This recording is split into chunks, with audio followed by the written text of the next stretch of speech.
And we are live, or so it says. Hi guys, how you doing? So, what is going on here? Well, if you've been seeing me on Twitter, obviously I've been talking about I've been wanting to get into some kind of schedule. It doesn't look like I have work for another 30 days. So just as a way to try and keep myself busy and everything and just like maintaining some kind of schedule for myself, I decided I'm going to do what a lot of people are also doing, and that is start reading from one of my favorite books. Now, I'm just finalizing a couple of things. Hopefully, this music is not putting anyone else to sleep. Just one more moment, and I will get started. I forgot like one or two things, so I started just throwing stuff together at the last minute. So that is what I am doing right now. Okay, we are good. So yeah, again, I put it up on Twitter of what I'm going to read, and I had a couple of choices, and the winner by a kind of a narrow margin, I think it was this, The Hobbit. Now, this obviously, if you know J.R. Tolkien, the guy is a bit of a wordsmith. He likes to talk. He likes to give backgrounds on all kinds of stuff. I got a little drink here that periodically I'm going to be taking sips because I just cannot go long periods of time without my throat drying out. So yeah, like I said, I'm going to get started on this. I'm going to go for about 30 minutes and just see how it goes. Now, this particular copy of the book, I can't tell you what edition this is. I bought it just a couple of years ago. Let's see. This one was made in 97. The original was 1937. So, okay, cool. All right, we have a total of 29 chapters. Each chapter roughly 10 to 20 pages. And I love this. In the imagery you're seeing behind me, there's going to be a bunch of images that I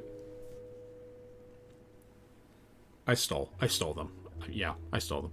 But they were listed under fair use, so I could use them. But at the same time, this is one of the images in the book. It's the map. I love how they have a picture in here because they refer to this map a couple of times in the book. Now, if you've seen the movies, obviously there's stuff in the movies that, I think they put more stuff in the movies than what was in the book. So what I'll do is I'll just read straight from here, and we'll just go from there. All right, so here we go, guys. The Hobbit, Chapter 1, An Unexpected Party. And like I said, I'm going to be trying to do as many voices as I can, so let's see how badly this is going to turn out. Chapter 1, An Unexpected Party. In a hole in the ground, there lived a hobbit. Not a nasty, dirty, wet hole, filled with the ends of worms and an oozy smell, nor yet a dry, bare sandy hole with nothing in it to sit down on or to eat. It was a hobbit hole, and that means comfort. It had a perfectly round door, like a porthole, painted green, with a shiny yellow brass knob in the exact middle. The door opened onto a tube-shaped like hall like a tunnel. Very comfortable tunnel, without smoke, with paneled walls. And floors, tiled and carpeted, provided with polished chairs, and lots of pegs for hats and coats. The Hobbit was fond of visitors. The tunnel wound on and on, going fairly, but not quite straight into the side of a hill. The hill, as all the people for many miles around called it, and many little round doors opened out of it. First on one side, then on another. No going upstairs for the Hobbit. Bedrooms, bathrooms, cellars, pantries, lots of these. wardrobes. He even had a whole room devoted to his clothing. Kitchens, dining rooms, all on the same floor, and indeed in the same passage. The best rooms were all on the left-hand side, going in, for these were the only ones to have windows, deep-set round windows looking over his garden, and meadows beyond sloping down to the river. Alright, so yeah, Tolkien. The guy loves to give backstory. If there's a rock in front of your place, he will tell you like every battle this rock has experienced in its lifetime. Continuing. This hobbit was a very well-to-do hobbit, and his name, pause for suspense, was Baggins.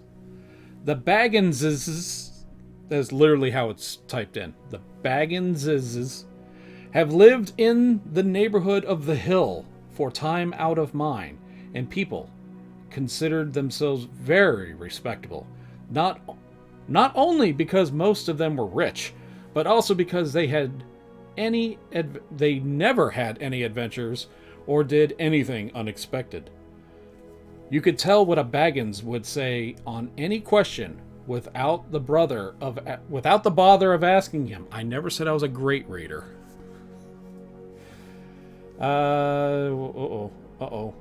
Bad thing. Lost my place. Oh, okay. Without the bother of asking him. This is a story of how a Baggins had an adventure and found himself doing and saying things altogether unexpected. He may have lost his neighbor's respect, but he gained, well, you will see whether he gained anything in the end. I think we all know. Most of us know.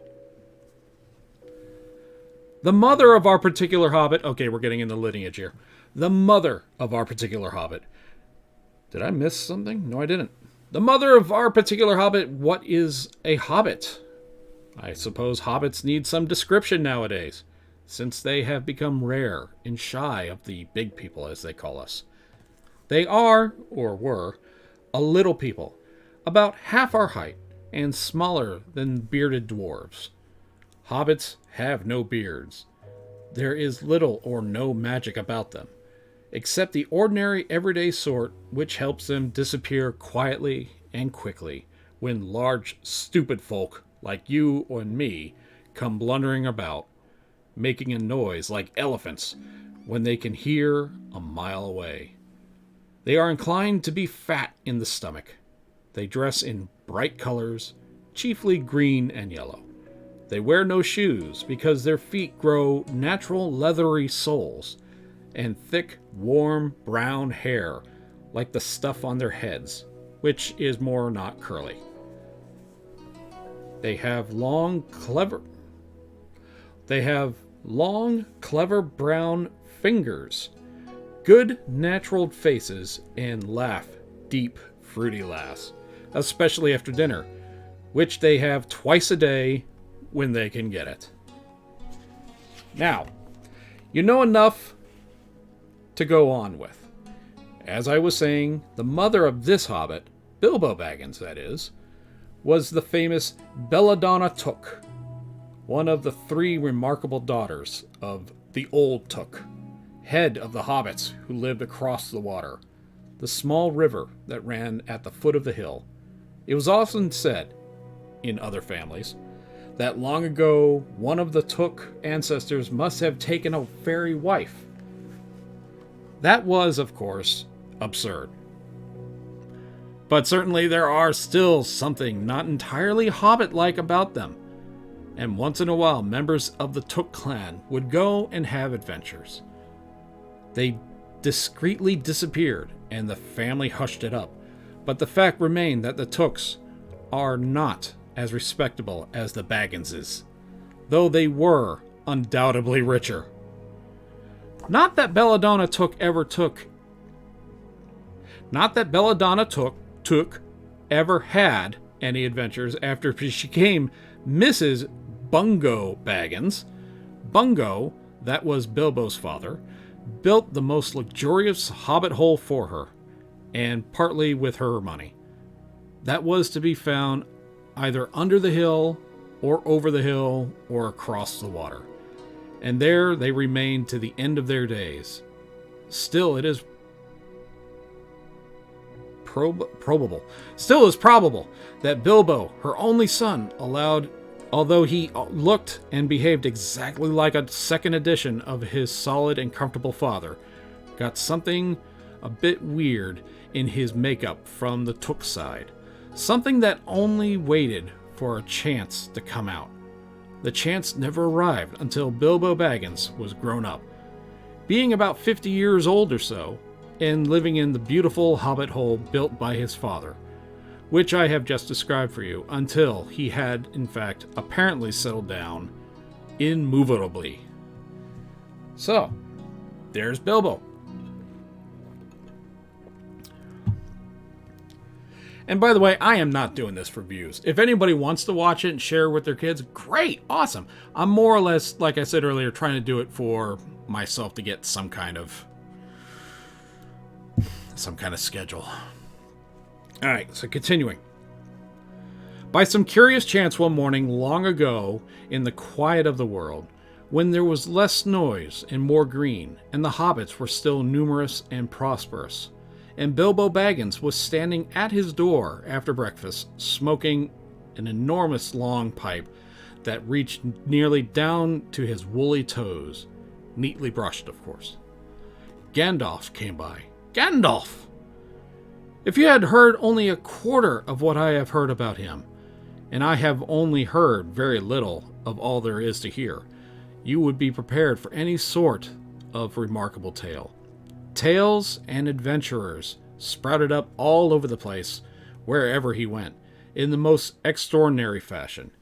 He had not been down that way under the hill for ages and ages. Not since his friend the old Took died. In fact, the hobbits had almost forgotten what he looked like. He had been away over the hill and across the water on business of his own since they were all small hobbit boys and hobbit girls. All the unsuspecting Bilbo saw that morning was an old man with a staff. He had a tall, pointed blue hat, a long gray cloak, a silver scarf over which his long white beard hung down below his waist, and immense black boots. "Good morning." Oh, wrong character. "Good morning," said Bilbo, and he meant it. The sun was shining, and the grass was very green, but Gandalf looked at him from under his long, bushy eyebrows that struck out further than the brim of his shady hat. "What do you mean?" he said.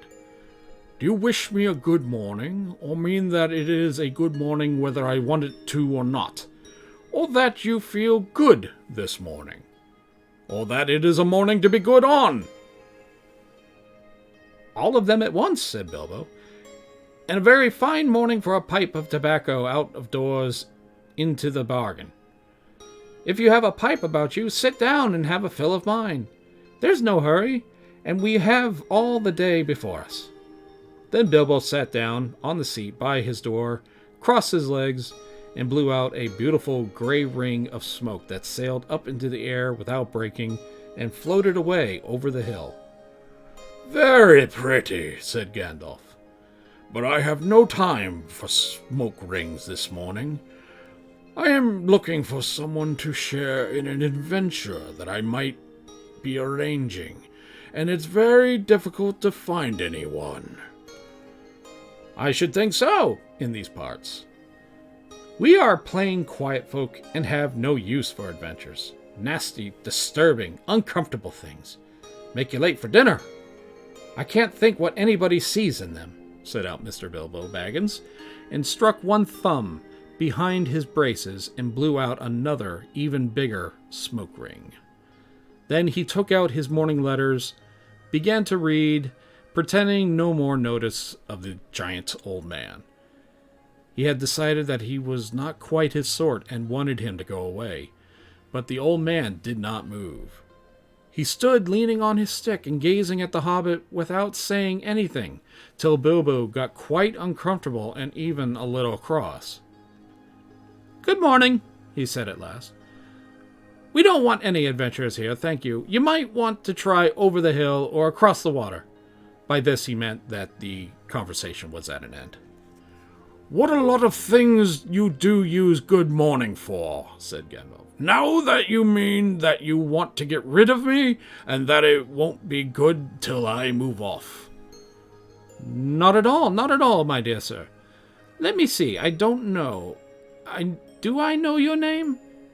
Yes, my dear sir. I do know your name, Mr. Bilbo Baggins. And you do know my name, although you don't remember that I belong to it. I am Gandalf, and Gandalf means me. To think that I should have lived to be good morning by Belladonna Took's son, as if I was selling buttons at the door. Gandalf!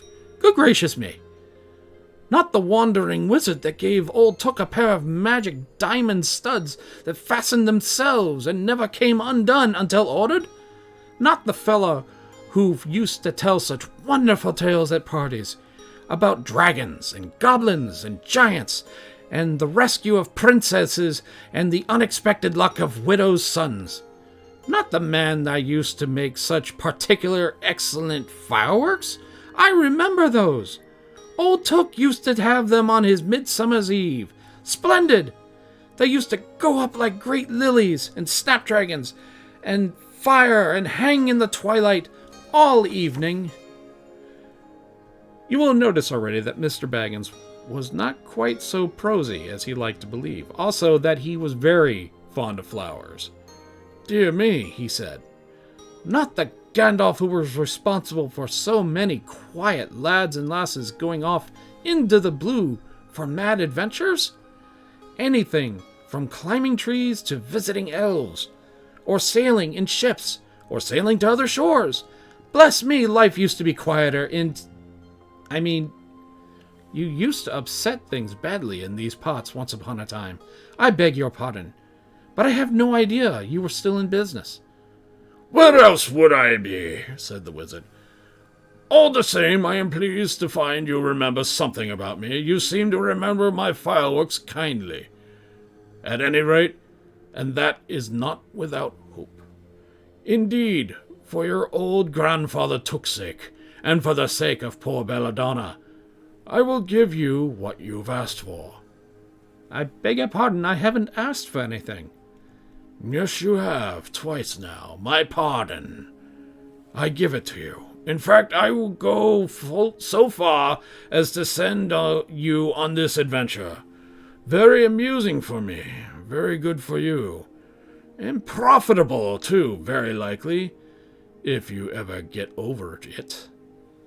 "Sorry, I don't want any adventures, thank you. Not today. Good morning. But please come to any time you like. Why not tomorrow? Come tomorrow. Goodbye."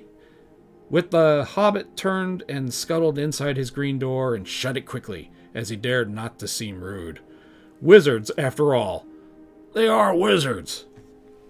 You liking it so far?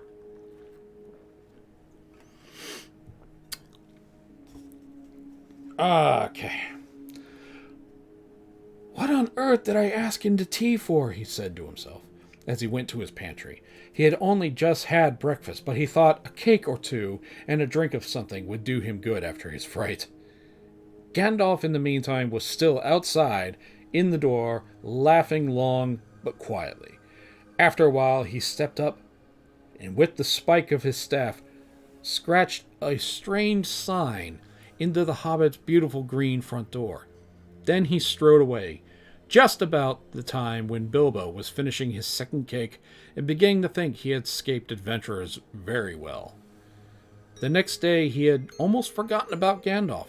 He did not remember things very well unless he put them down in his engagement tablet, like this: Gandalf, tea, Wednesday.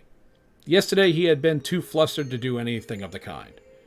Just before tea time, there came a tremendous ring on the front bell. And then he remembered.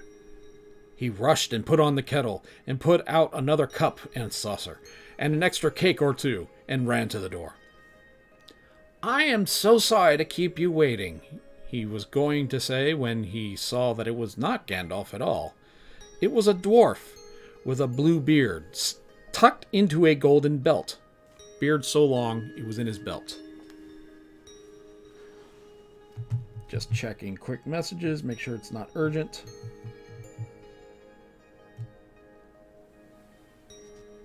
Okay, not urgent.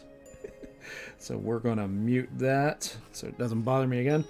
Okay, so yeah, the beard, the dwarf with a really long-ass beard showed up. It was tucked into his belt. Oh.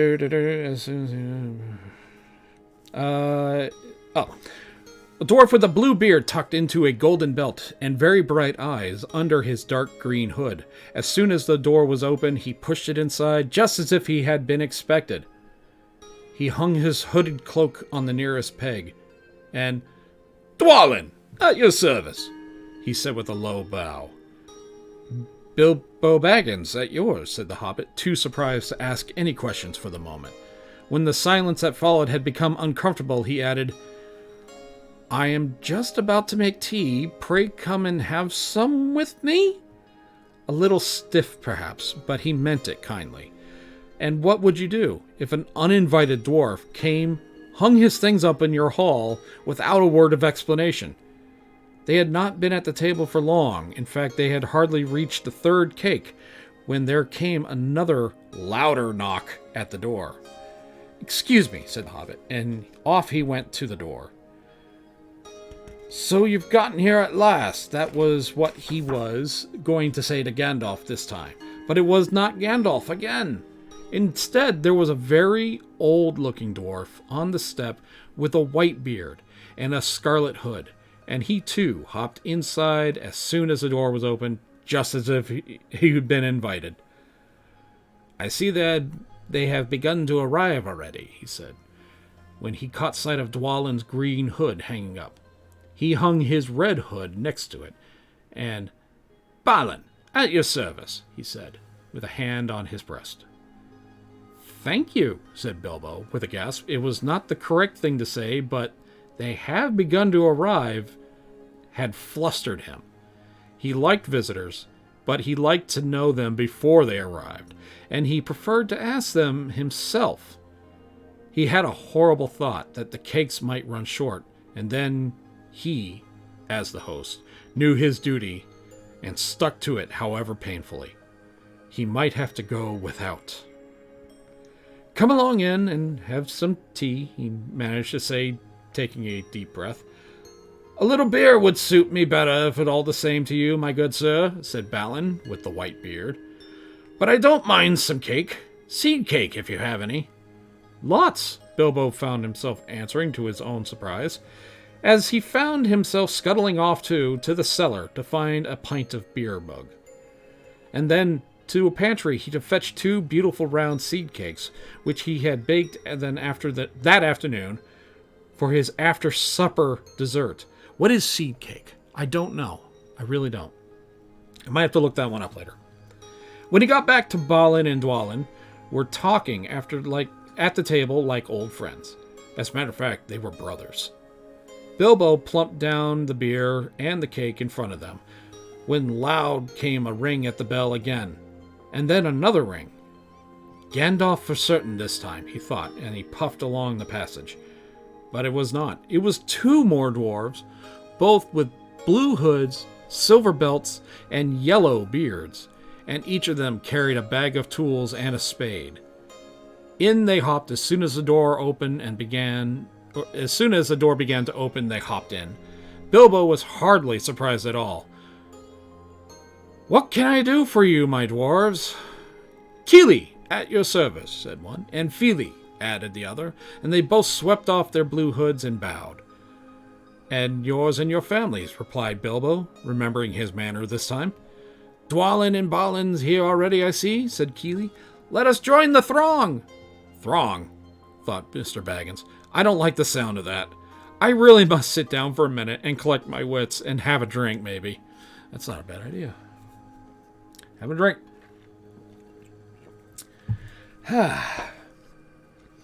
He had only just had a sip in the corner while the 4 dwarves sat around the table and talked about mines and gold and troubles with the goblins and the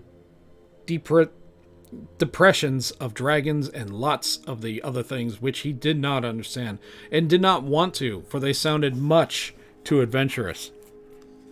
When ding dong, his bell rang again, as if some naughty little hobbit boy was trying to pull the handle off.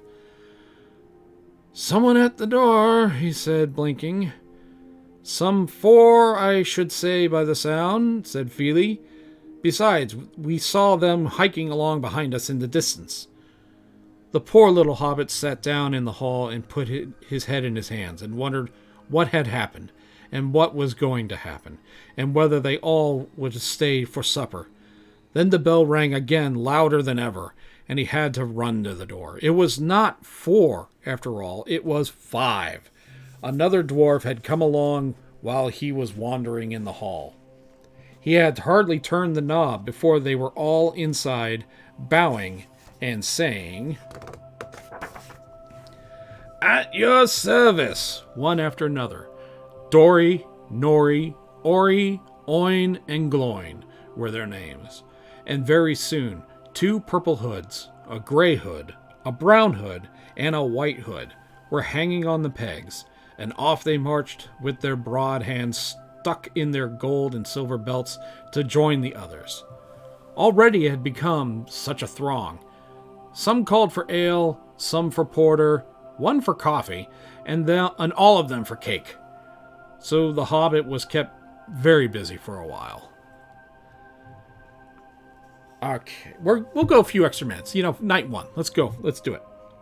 So a big jug of coffee had just been set on the hearth, the seed cakes were gone, and the dwarves were starting on a round of buttered scones when they came. A loud knock then. Not a ring, but a hard rat-tat on the hobbit's beautiful green door. Somebody was banging with a stick. Bilbo rushed to the passage, very angry, and altogether bewildered and bewuthered. This was the most awkward Wednesday he had remembered. He opened up the door with a jerk, and they all fell in, one on top of the other. More dwarves, 4 more of them. And there was Gandalf behind them, leaning on his staff and laughing. He had made quite a dent on the beautiful door. He had also, by the way, knocked out a secret mark that he had put there the morning earlier. Carefully, he said. "It's not like you, Bilbo, to keep friends waiting on the mat and then open the door like a popgun. Let me introduce Bifur, Bofer, Bomber, and especially Thorin." "At your service," said Bifur, Bofer, and Bomber, standing in a row. Then they hung up 2 yellow hoods and a pale green one, and also a sky blue one with a long silver tassel. This one belonged to Thorin, an enormously important dwarf. In fact, no other than the great Thorin Oakenshield himself, who was not at all pleased at falling flat on Bilbo's mat with Bifur, Bofer, and Bomber on top of him. For one thing, Bomber was immensely fat and heavy. Thorin, indeed, was very haughty and said nothing about service. But poor Mr. Baggins said he was so sorry so many times that at last he grunted, "Pray don't mention it," and stopped frowning. All right, I think that's a really good time for a bookmark. And we will continue another 30-minute read as soon as I can. Probably tomorrow night. Most definitely start it back up on Monday. Guys, thank you so much for joining in. I hope you enjoyed it. We're going to keep going. We're going to go through the whole thing. And how many pages did we go through? Wow. We went through a lot. Cool. All right. Yeah, I think we went through almost 15, 20 pages, somewhere in there. So, guys, thank you again for tuning in. Tune in again next time. Some of these might be taped. Some of them might be live. Just keep following and do what you do. Guys, again, thanks. Hope you enjoyed it.